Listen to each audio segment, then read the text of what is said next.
Hi guys! Labas na naman kami. Anong oras na? 9:20 na ng gabi.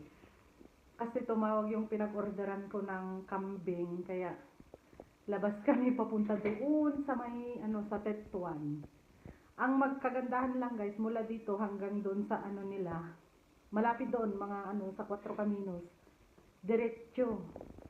Kaya ayan dala-dala namin yung karito paglagyan. Kasi ang hirap magbitbit guys sa tren. Ayan, labas na kami. Ayan guys, si Banang kasama ko, pupunta doon. Punta kami, kunin namin yung order naming me. Ayan, ang lamig. Oh, tingnan nyo si Banang.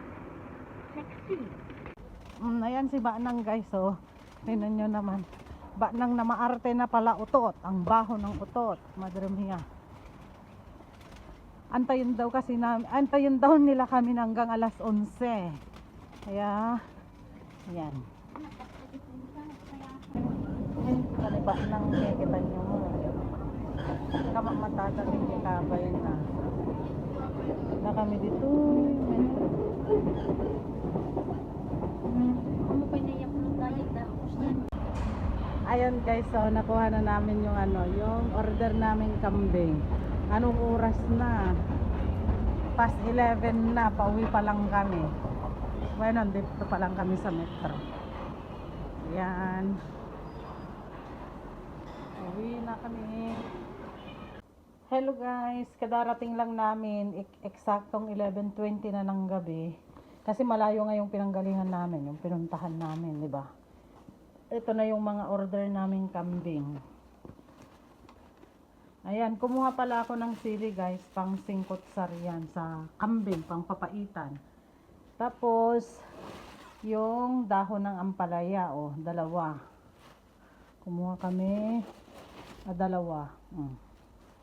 Tapos, andito na yung mga karne. Lagyan nga natin dyan. Wait lang guys.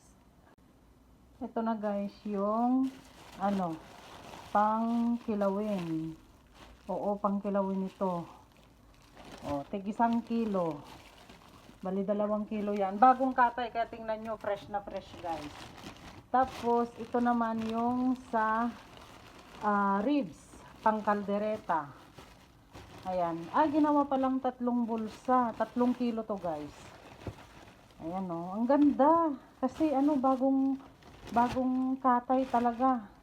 Tapos, ito naman yung sa pangpapaitan. Wow! Ang sarap. Ang sarap naman, guys.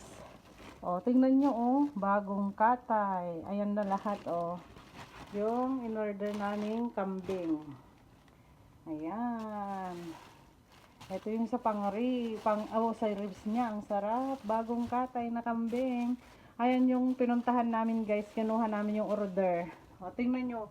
Mahalata mo talagang bagong katay kasi yan yung dugo niya. At saka hindi siya frozen guys. Malamig. Malamig. Ayan. Panghanda namin sa New Year.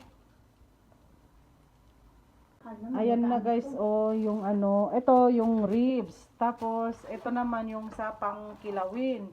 Tapos ito yung sa pangpapaitan guys. Ayan yung ribs 7 euros ang 1 kilo, tapos dito 9 euros ang 1 kilo. Kaya kwentahin nyo na kung magkano na yan guys. Ito 21 euros yon, 18 plus 18 bali 57.30 lahat. Pwera pa yung gulay niya. Ayan. May handa na kami sa New Year. Yeah. Masarap. Sa wakas makakatikim na rin ng kambing guys. Yay!